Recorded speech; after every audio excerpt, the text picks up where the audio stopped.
What's up, everybody? We are live for another podcast on location, Working for a Dream podcast. I'm your host, Patrick Bolaños, and I got an awesome guest with us today. One, I want to thank you for having us. Thank you for opening up your food truck park for us. We are with Ricky Ortiz, founder, owner of El Camino Food Truck Park in San Antonio, Texas. This guy's been crushing it for a couple of years. I've been watching you online. I've been watching you grow.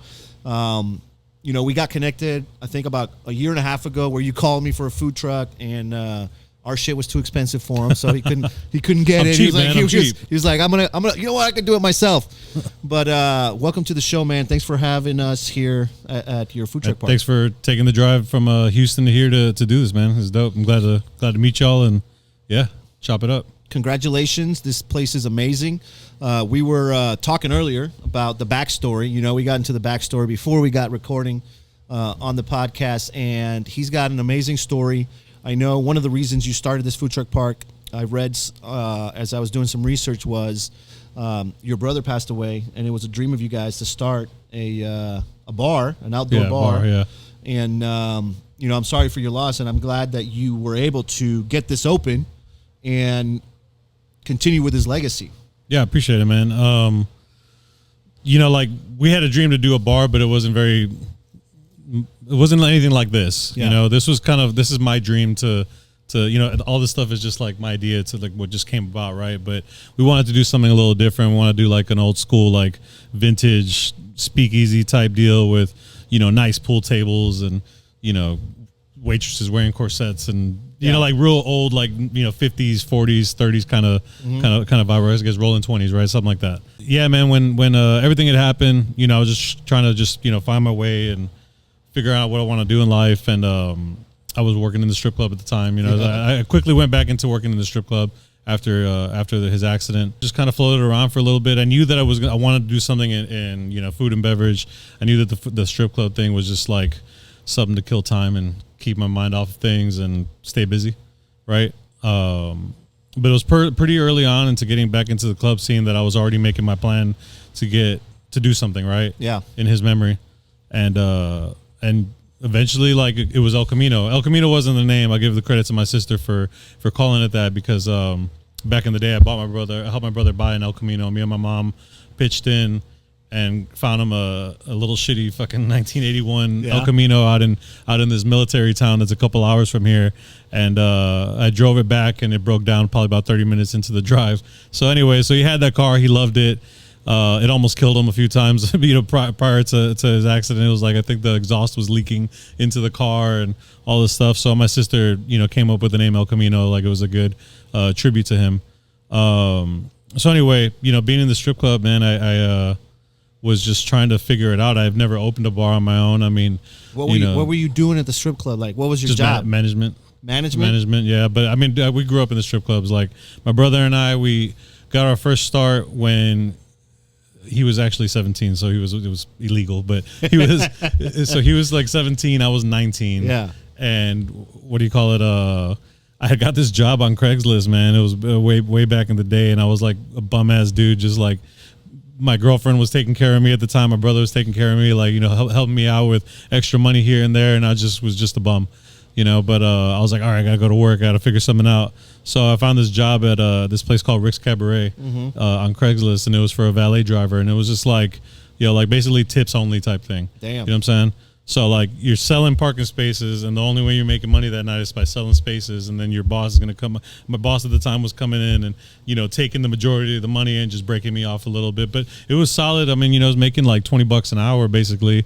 And then it got to the point where I was just hustling hard and like making, several $100s a night, $300, $400, $500 a night every weekend. Right. So like, okay, I could see this being something, but I have this thing that I've always had where even in my bum life, where I've always thought that I could do something better than someone else. Yep. So I worked for that company for a little bit, for about a year and a half or whatever. And I just saw the dude slipping, and I ended up, taking all the contracts and opening up my own valet company, and then getting into other things like weddings and restaurants and special events and stuff like that, because I saw there was a need for parking. So still had the strip club deals there. My brother took off as a manager. Basically, he was a giant 6'6", 350-pound dude.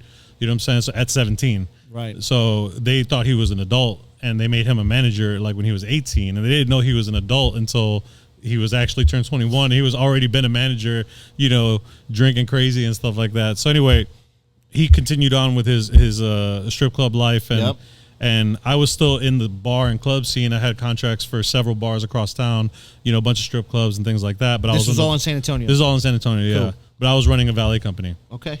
Yeah. And then, during that time, I wanted to get into something else because I knew the valet thing was going to die. Were you making good money with the valet? Oh, hell yeah. Yeah, man. I had at one point, I think at my peak, I probably had 45 employees. Damn. I don't know, 16 contracts for parking and then special events and stuff like that. That's and, amazing. But so how long did it take you to get to that level? Like you from did it for 19, like a year? Nah, from 19, it was like 22 years old or 21 years old that I started doing my own thing. And then the valet business lasted for me, man, only 2 years.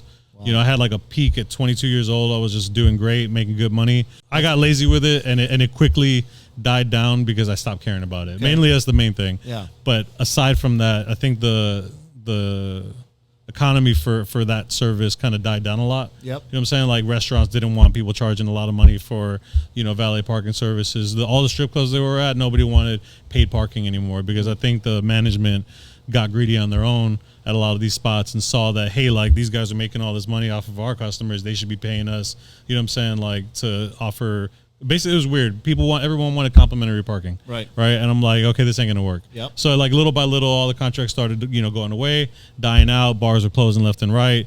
The industry is volatile.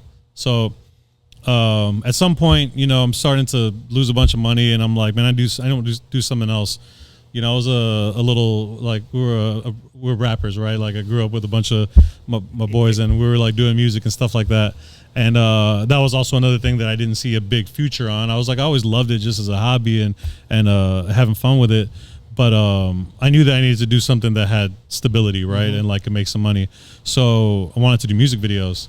And my brother was heavy, like it was like a hobby for him was photography and videography. So we took, I think my dad bought him this old school Sony camcorder, and we were just playing with that and making videos with that, right? And little by little, that hobby I started wanting to learn more about it, and I started spending a bunch of money on camera equipment. And this is back in like 08, 09.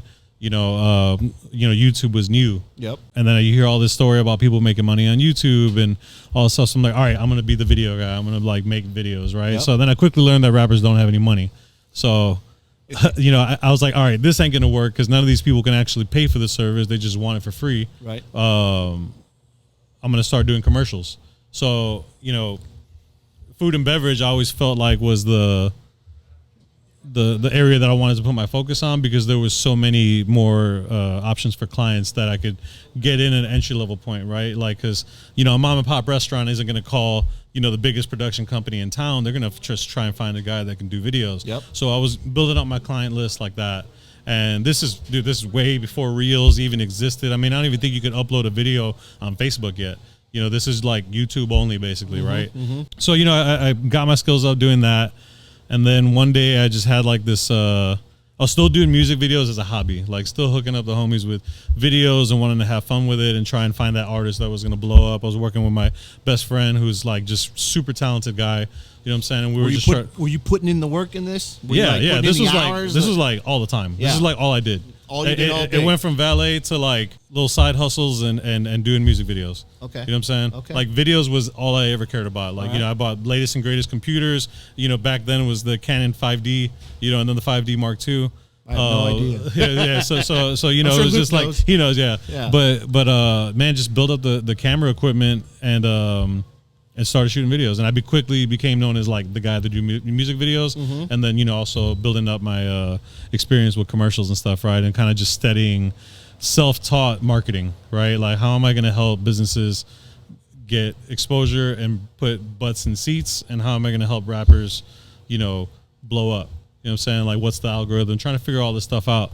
The music thing stayed as a hobby, man. It never really took off until I did this one video for this one dude, Ice JJ Fish. It's a funny local guy. Huh? No, he's from Chicago or from like the suburbs of Chicago. And him and a friend of mine, I convinced her to do this video with him because he went like a little viral, right? On a cell phone recorded singing Bone Thugs and Harmony, Thuggish Ruggish Bone. That blew up a little bit. I got like a couple 100,000 views or whatever. I was like, yo, if I do a music video for this guy, it's gonna get like 1 million views. Dude, that shit did like 250 million views collectively. Wow. Like more than that. Wow. Right, so he had like the most viral YouTube video for like 3 weeks straight or something like that on YouTube. Yeah, and this blew everything. Yeah, that I shot. So my friend Karen, she's a model and she does a lot of influencer stuff at the time too. So she was like she was already doing stuff like that, right? And but that just like skyrocketed, her popularity on Instagram. And then Fish, dude, he blew up, man. He was like Tosh.0, like every news channel, dude, Fox News, CNN, like everybody covered him. Yeah. Right. MTV, like, record labels are trying to pick him up as a joke thing just to, what I'm saying, like, make money off of it and capitalize or whatever. But that put me more on the map for like the guy that shot the video. Right. You know what I'm saying? So like we all ate off of that. Everybody, Fish went and did his thing. Like he got picked up by the dude that runs World Star Hip Hop. Something like that. So he was getting paid doing his thing and making YouTube money and stuff. And then Karen blew up and started doing more stuff, influencer things and her modeling career. You were on the track to pop off as a videographer and doing videos. And that set it up, man. So like, after that, everybody was just calling for video work and like help me with my marketing, help me build my brand, help me get exposure.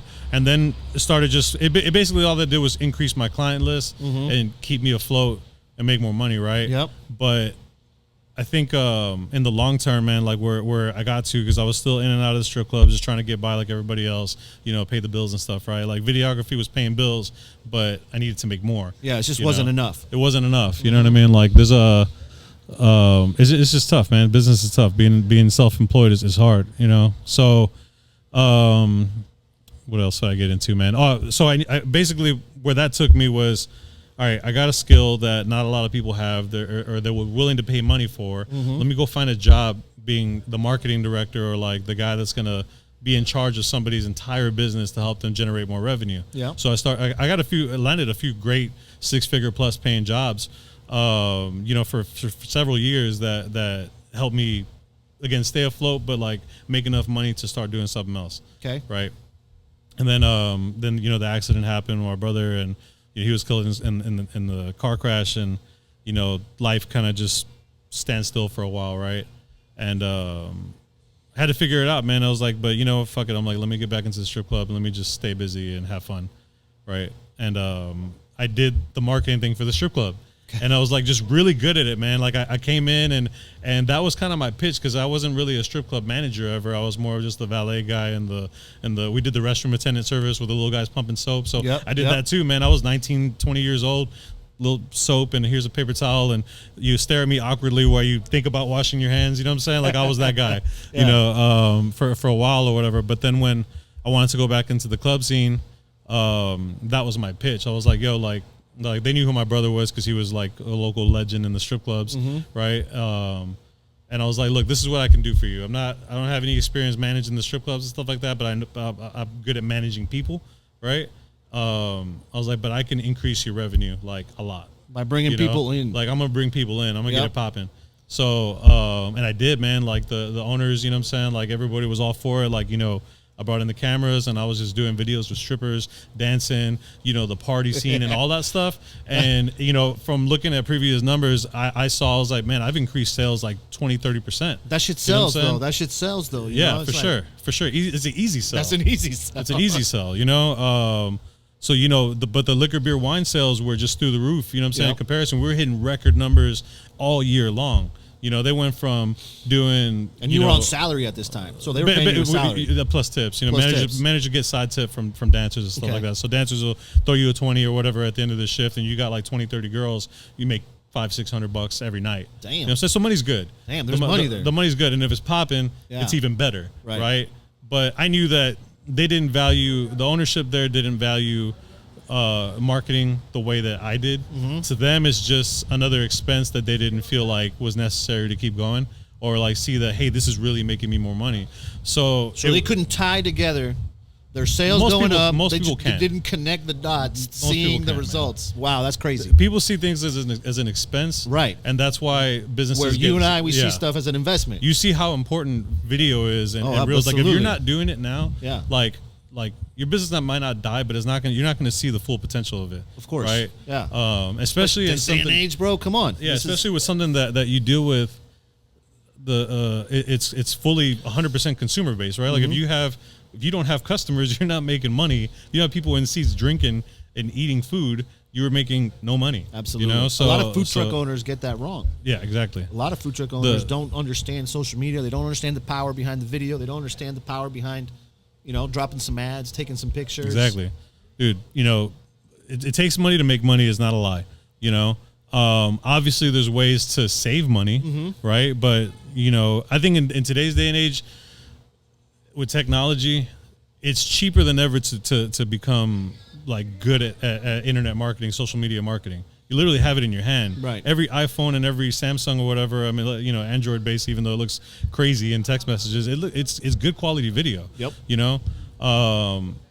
Just with the iPhone alone, you don't need a camera. I use my iPhone for everything from the moment I started. People don't understand that, man. So anyway, I was already making my game plan to do the food truck park. Okay. And it's what I wanted to do. I was like, man, what do I want to do? I was like, I want to own a food truck, but I also want to lease the spaces to the food trucks, and I want to sell booze. Yep. Right? Because that's the money. Yep. Is the alcohol is the money. You already knew. I already knew You the saw direction that I money- wanted to go. and you Yeah. saw the money at the strip club. I was like, I obviously, like, there's an ugly side to the strip club, and there's, Right.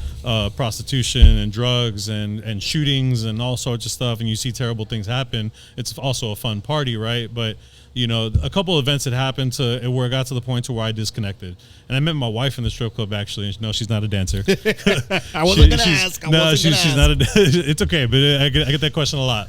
No, she was my liquor rep. Okay. Right. So she was selling all the scotches. Oh, you were a and- favorite customer, yeah, bro. You were pretty- buying. No, actually, I was not. You were not? I shot her down like completely because she was trying to sell me on some Irish whiskeys and scotches and stuff. I'm like, this shit, it don't sell. You know what I'm saying? Like, I want the vodka, the cheap vodkas and That's a the great tequilas story. and stuff, right? Yeah. So anyway, we hit it off.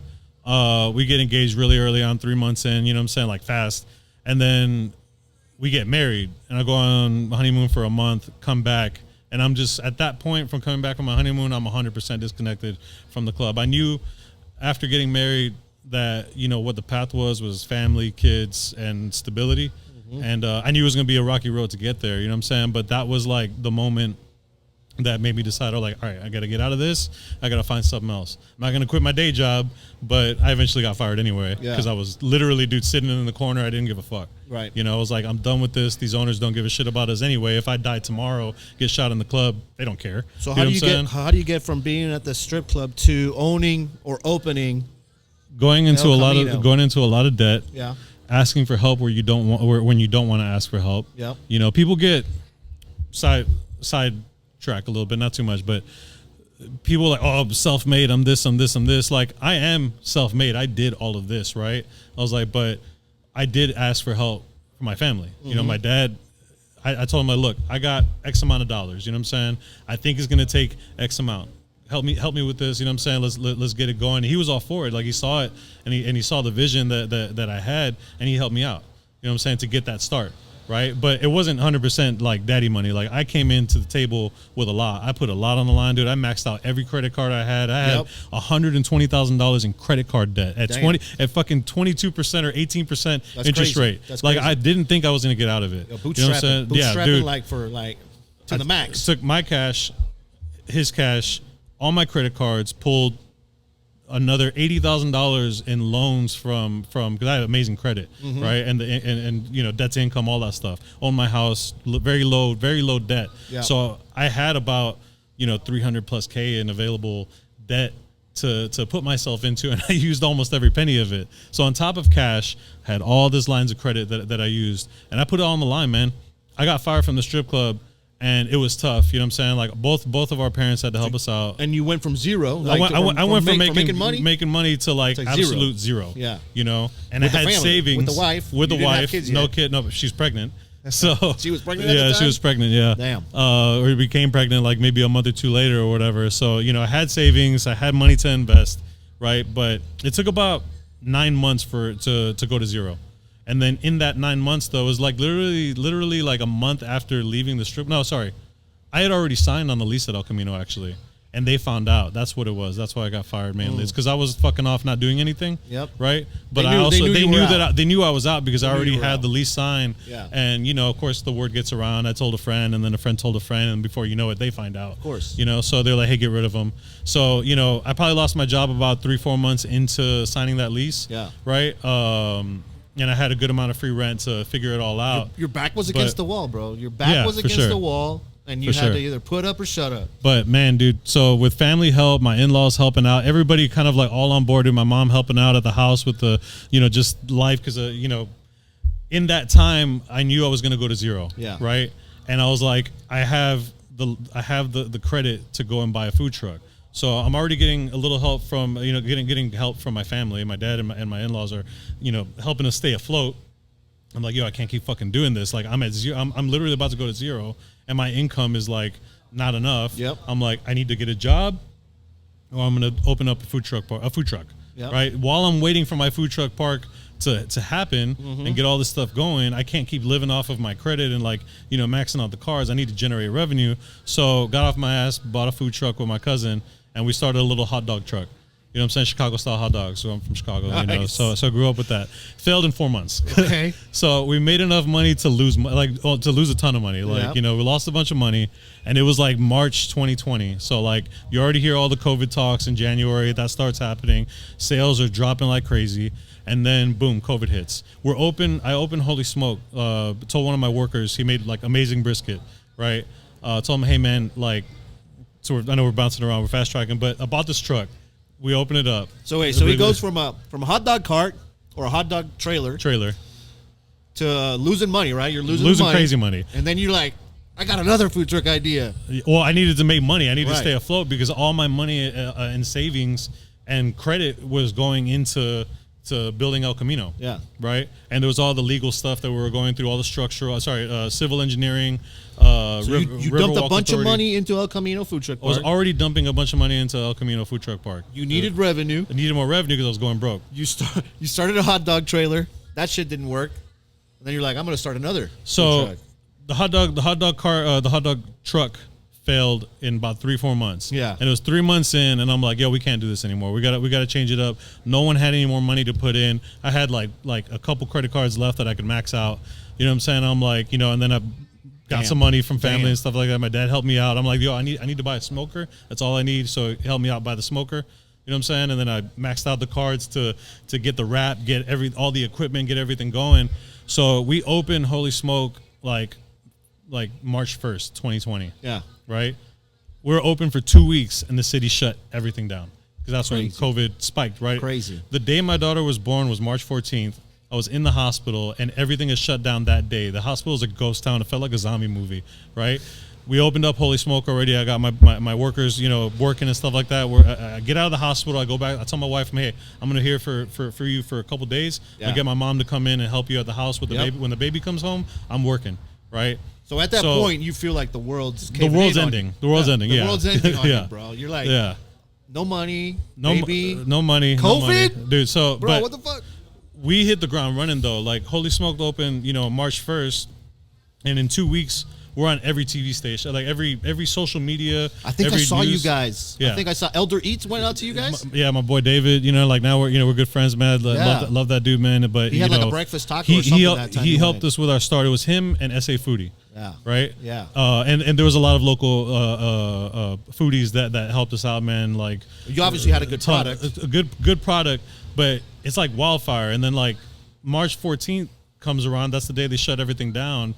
And we're still open because we don't fall under the same criteria that the city put in place for restaurants and bars, where you can be to go only. Food trucks were made to go. Yeah. Right. So we're set up in front of a music venue. The Paper Tiger has zero traffic now. Now we're in a strip full of bars that is a ghost town. Right. Right. So we're getting busier because now.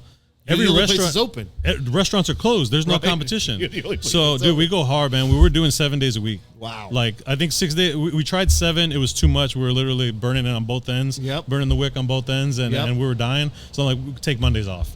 So Tuesdays we were doing Taco Tuesday specials, like super cheap brisket tacos, and brisket was still very low, like $2.25 a pound or whatever. Yeah. So we were crushing it on that, and that set up the week. I learned from the strip club a little bit because we had $2 Tuesdays at the strip club.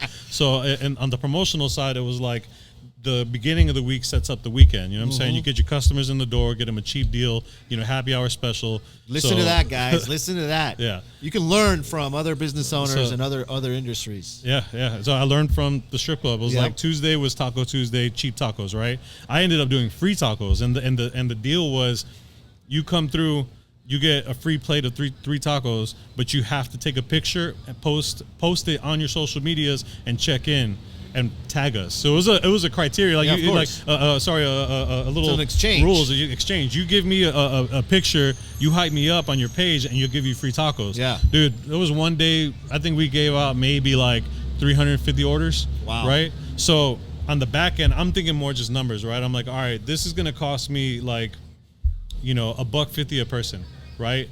But I'm not just getting a like, or a follow. I'm getting somebody posting and it's exposing me to all of their following, regardless of whether it's 200 or 1,000 followers. You were investing $350 to $500, call it, to get 350 followers, 400 followers that we're gonna share. We're gonna share it, yeah. And then their following is gonna see it. So you're getting exposure for $400. You're probably getting thousands of views. Yeah, thousands and thousands of views, engagements, interactions, the whole nine, right? So you couple that with good support from the local community, with SA Foodie, with David Elder, all the local foodies, that are supporting us and helping us build the hype.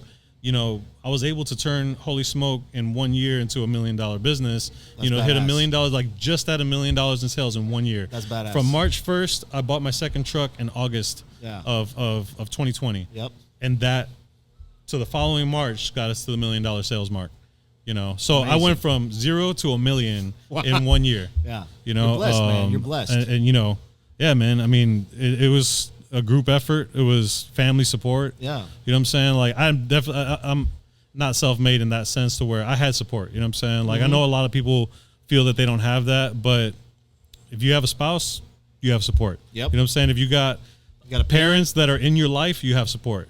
If you know what I'm saying? Like, so I don't really believe that many people are truly self-made 100%, but from that point though, I am the leader, right? Like, how I did proud make this, are they now? Yeah, exactly. From seeing where you've done from zero, like you took your dad's Oh money man, and dude. converted that into yeah, my we're all in a good place, man. It was a rough, crazy times, man. I mean, went from losing my brother to getting married, to having a kid, to COVID, to opening up multiple businesses, having a few failures in the line, right? I mean, like, everybody's proud. And I'm proud of my family, like seeing like how strong we are to come together to make stuff like this happen. You know what I'm saying? Like, it's crazy, man. It's stressful. This is the reason I wanted to come out, because I read your story.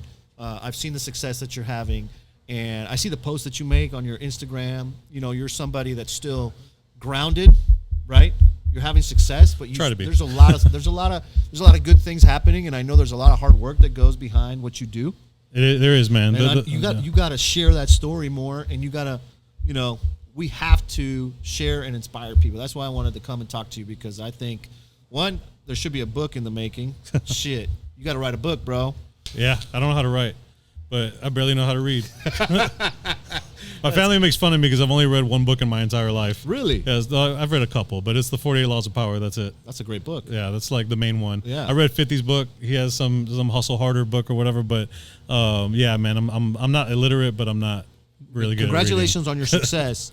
I want to ask you a few questions regarding that. Like, from the time that you were like 20, in your early 20s, to starting that valet company, you're like an entrepreneur at heart. Yeah. Like, you always hustled. Yeah, for sure. And you never let anything hold you back. Where do you think you get that from? My family, for sure. Yeah. I don't have too much of, like, I see my mom has really good traits as far as like being a loving, caring person. So I have a heart, and I feel like I get that from her. Yeah. You know what I'm saying? Yeah. But I also can be very cutthroat and like very like direct, and I get that from my dad. Yeah. And a hustler, and I get that from my dad and his parents for sure. I grew up, seeing my grandparents turn a pop up.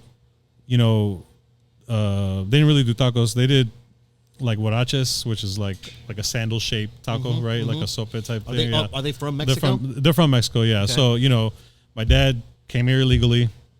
You know, my grandparents came to the U.S. I think they came legally. I'm not sure exactly what the story is, but they came here and they hustled, right? Yep. They were working, sending money back.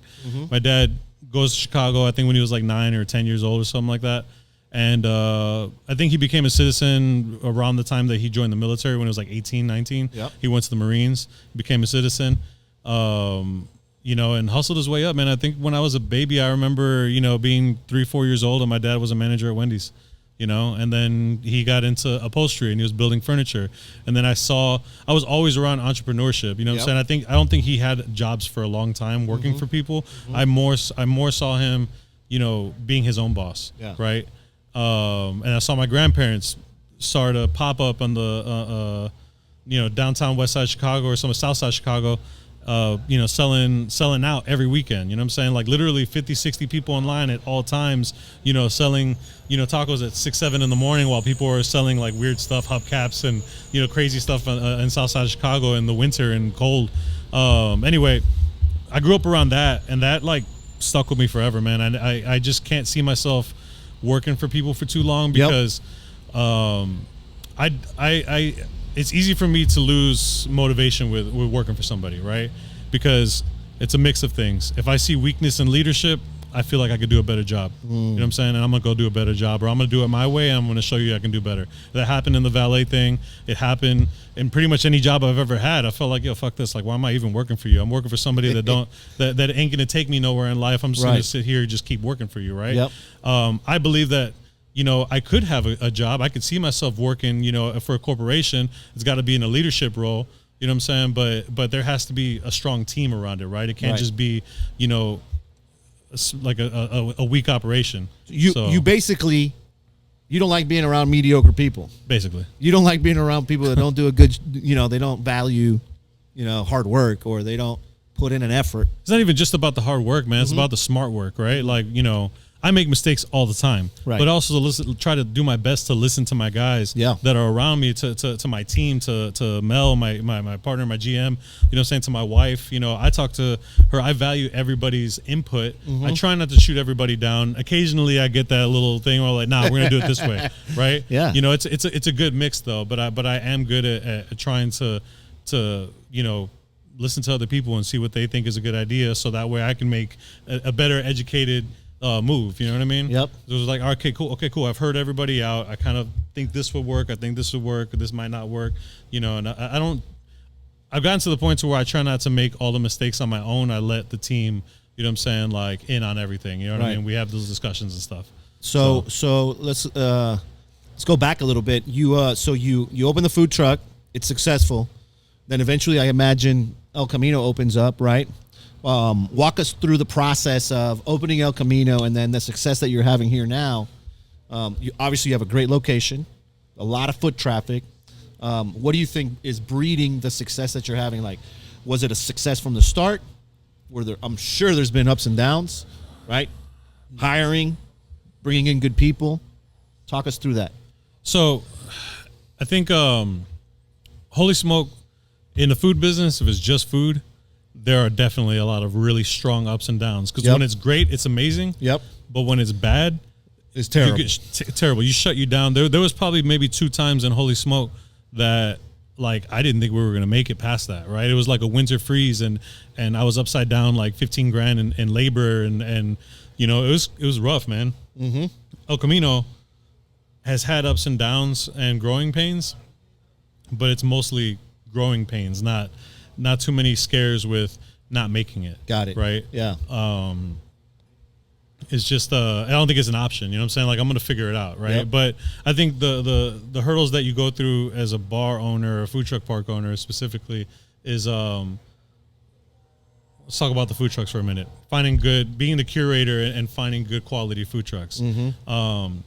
You know, and it's not to knock anybody's dreams or ambitions, man, but I know firsthand that not every idea is a good idea. Right. The Wrigley, the hot dog food truck was not a good idea. Yeah. Right. I didn't fully understand I didn't fully research, do my due diligence on the market. Yeah. Right. Yeah. We're practically live in Mexico. This is San Antonio, right? You ain't gonna sell no hot dogs to. You ain't gonna sell no hot dogs to the homies. You know what I'm saying? Like they want tacos. They want tacos at the end of the night. Yep. Or they want pizza. Tu tortas, tortas, tus tacos. Yeah, That's exactly. it. Yeah. So, that's a great point. There's a lot of food truck people that want to sell things that they like. Exactly. In markets that they're not ready won't for. Support it. Right. Won't support it. Yeah. So I learned a lot doing, having my own failures. It kind of helped me guide the direction of where I wanted to take El Camino. Yeah. And I knew that we needed to be a good melting pot of options. I didn't just want a bunch of taco trucks. You know what I'm saying? And there's nothing, dude. I fucking love tacos, but you can send how many emails I get from people claiming they have the best Mexican food in town. I'm like, I don't want it. You know what I'm saying? Like we have, you can get that at any corner. There's, I don't know how many thousand Mexican restaurants in San Antonio right now, right? So why would I want, a food truck park full of taco trucks? It just ain't going to work. Yeah. You know what I'm saying? It's got to be specific, You can have one, but you can't have five. You can't have seven. Yeah. So anyway, I actually owned half of the trucks here at one point. But I don't love food enough to. It's another sidetrack. I ended up selling Holy Smoke and Doughboy. Yep. And I created Doughboy, which was a wood fire pizza truck. I just had it in my head. I'm like, yo, pizza has crazy high revenue, profit margins. I want to do pizza. Opened it up. Pizza goes good with beer. Good with wine. Exactly. It goes with an outdoor venue. Yeah. But I just got to the point to where I don't love being an operator for food as much as I love being the operator for the food truck park. Got it. Right? Yeah. Not specifically just a bar. I want bars, but I always want to have that food court element to it as much as I can. Maybe one day I'll do a restaurant, but mainly I want food court element, which whether it's food trucks or containers built out to be kitchens, and then we have a little food court area or a hub of like a brick and mortar big building where you got the bar in the middle, and then you lease out spaces to all the different food options.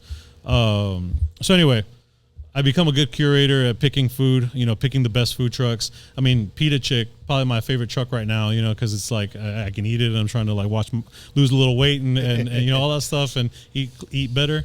But Pita Chick is probably my favorite truck right now. But she moved here from LA. She hit me up when she was living in LA, in Cali to like, hey, I've read all about you. She hit me up. She's like, I've read all about you. I love what you're doing. I really want to be, park with you. And I was like, all right, cool. Well, you live there, like, keep me posted when you come down, and I got you. You know what I'm saying? So it was like 4 or 5 months passed, and she hit me up. She's like, yo, we're coming down, like, in a few weeks, I'll be there. So I'm like, all right, cool. I'm like, be ready to go. So she showed up because it's a one of a kind truck in San Antonio, in my opinion, right? There's not too many Mediterranean style trucks. I think there's like 2 or 3. It's not much competition. And then Doughboy sold it, but I wanted to keep it here, so that was kind of like part of the deal, right? Like, and the new owners are doing great with it. They're crushing it. They're making it here? Yeah, it's here in the back. Yeah. Okay. They're doing awesome with that, improving everything. Pizza's great. And then, so which concepts do you have here now? You have so now pizza. I have pizza, Mediterranean, elotes, which is my sister Naomi. She has La Elotera, and she's crushing it with corn, dude. She's got a line every weekend. Yep. People love her elotes. Yep. El Cevichero, which does ceviche and birria, right? And they crush it as well. They do great here. And then Diablitos, which is going to go through. One over there. What's that over there? Oh, that's just a beer, a bar. Oh, bar camper. You serve beer out of there. Yeah, serve booze out of that. We do a little cocktail thing, but nice. I have another truck. We built out a big truck, and we're going to bring that here and serve alcohol out of that. The one you didn't get from me and you built yourself. That's cool. I'm cheap, man. I'm cheap. I'm sorry. I just, gotta watch the spending. Yeah. But anyway, yeah. So we have a good lineup. Oh, my other favorite truck right now is from the makers of Pete's Chicken, right? They're the Nashville Hot Chicken. Yep. We teamed up and decided to do. They were like, hey, like we want a second concept, and I'm like, all right, well, it's got to be different. You can't have 2 Pete's Chickens because they moved to my other bar, Besame, right? And they're crushing it over there. But they're like, we want to open up a second concept. I'm like, I think you should do another tender truck, but it shouldn't be Nashville Hot. It should be along these lines, right? So I just said that, and they took it and ran with it, and they made this dope-ass concept called Crispy Boys. You know what I'm saying? So it's like... I've loved the videos. Yeah, I've seen the videos on your Instagram. It's not a Nashville Hot Chicken. Yep. It's tenders, but it's a whole different type of menu. Got it. And they're crushing it, man. They're blowing up with that one, too, here. So we have a really good lineup, man. I got 6, 7 trucks. right now is the downtime. Like every restaurant's a little slower during January and February. But dude, come March and Fiesta, we're gonna crush it. Awesome. All these trucks bring something to the table. You know what I'm saying? They bring, customers. You know what I'm saying? They bring the experience. You got so many customers that'll show up and they'll be like, man, I want all of them. They'll get an elote, they'll get a shawarma, they'll get birria, they'll get pizza. You know what I'm saying? They'll get all of it. They'll get tenders. Everybody's got like large plate serving type stuff too, to where it's shareable. So now you have El Camino, and you have another bar which is called what? Bésame. Yeah. And that one is a little different concept. You were telling me earlier, right? It's more like a craft cocktail. Okay. Yeah. Originally, El Camino, I wanted to do craft cocktails, and we have I got great tequilas on the shelf. I got great mezcal and, sippers and stuff like that, right? But we became so high volume that we couldn't keep up with the demand for glassware. So I'm like, all right, guys, we got to make a change. Like, my Mel and I, we were like, let's just switch to plastic cups. Yeah. You know what I'm saying? See, good quality drinks, but no more craft cocktail stuff. If you want an old fashioned, you can get one. You can get a large format ice. You want a Negroni, we can make you one, but it's not on the menu. It's not a main thing, So it worked out. We're able to get drinks out a little faster. People still complain because the line's long to the bar, but we're working it out, man. That's another hassle that I've had to deal with was, staffing, just trying to figure out how we're going to make this thing operate. How many bars you have? That bar? Just that bar and then the little camper. But you're bringing in the bigger truck that's going to be a full bar. Yeah, it'd be a full bar, yeah. Cool. Yeah. Cool. So we'll be able to keep up with the volume during peak season. So what is next for Ricky? And are you going to continue to be investing in bars? Is that the thing that, motivates you going forward? What's next for you? I think for me, I'm happy that I really want to help like people in general, right? Yep. Like I have a good crew, man. We have a really, really great staff. Hardly any issues with any of them. Of course, you got the one or two or three that are gonna like come and go. Like I'm saying, they're here for the moment and they're just trying to find the next best thing. But for the most part, everybody is stuck with me through all of it. You know what I'm saying? Even the guys that have helped me build this place. I mean, they've stuck with me and we've made it happen. I mean, we're just doing all this like DIY projects, man. I don't have the means to like outsource to big construction companies and just pay up the ass to have this project and to build whatever I want. We got to do it ourselves for now. So anyway, so you built the bar by yourself? We like the guys, yeah, your guys, my guys, yeah. Amazing. Congrats. So I want to keep growing on the food truck park platform. You gonna bring El Camino to Houston, bro? Dude, I fucking want to, man, but I ain't got Houston money yet. You don't got no Houston money? I'll get there. I'm sure you got HBO money. I'm sure you got that money. I want to, man. Houston is a spot. You know what I'm saying? Like I've talked to a couple friends actually who are heavy into real estate development out there and stuff like that to like, see about working a deal to go to Houston. But stepping stones, man. I got to probably have maybe 3-4 bars in San Antonio to support, to generate that type of revenue to where I can get funding to go to Houston and to a bigger market where real estate is way more expensive than I've seen LoopNet listings, man. Y'all's real estate out there is crazy. Well, Houston's expensive. Pretty big, so it's big. Yeah. But I mean, something like this is prime. Yeah. This is considered prime location, I would think, because you're like right on the river walk, right on the river walk, and so, hopefully you can come to Houston because I would love to. It's a goal. Yeah, it's a goal. Good. But yeah, man. I think right now expand in San Antonio, and then it is in the plan to expand to Houston and other markets in Texas. Good. I at least want El Camino to be statewide, the Bésame as well, because it's the branding on it, the vibe that people love it. Yeah. Right. So I know that both concepts could work statewide. So if I open an El Camino in Houston, I'll probably just do both El Camino and Bésame. Awesome. Right. So we'll figure it out, man. But that's the goal. Just keep people, working and build the team, build from within. Turn bartenders into managers and managers into GMs, and then eventually regionals, and then one day hopefully I'll have a Fortune 500 food and beverage company. That's a great mission, man. For now, it's just step by step. Awesome, bro. I'm excited to watch your journey. Thank you, man. Whatever I can do to help. Likewise.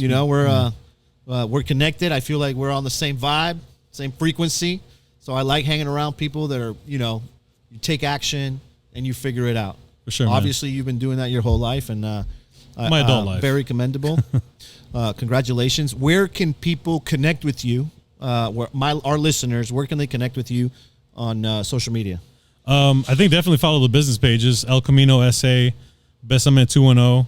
If you want to follow me personally, I mean, I guess I'll work on being inspirational and work on my influencer side. But Hell yeah. It's a half price Ricky P. So you can find me on there. And yeah, man, if anyone ever has any questions or, you know, I might not give you a whole lot of time, but you know what I'm saying? If you have questions or, you know, just want some basic advice, I'm always down to talk to people, man. I've helped countless people, like just, hey, how do I do this? Boom, there you go. You know, half of the questions you could probably find on Google, 90% of them, but it always helps to hear it from somebody who's done it. Right. You know, so I'm always down to help, man. I want to do more stuff like this to help people, you know, find their way. Congratulations, brother. Thank you for letting me bring my crew out here. Thanks for coming out, man. Yeah. Appreciate you, bro. A 3-hour drive. Appreciate Congrats. it, man. Yeah. Thank you.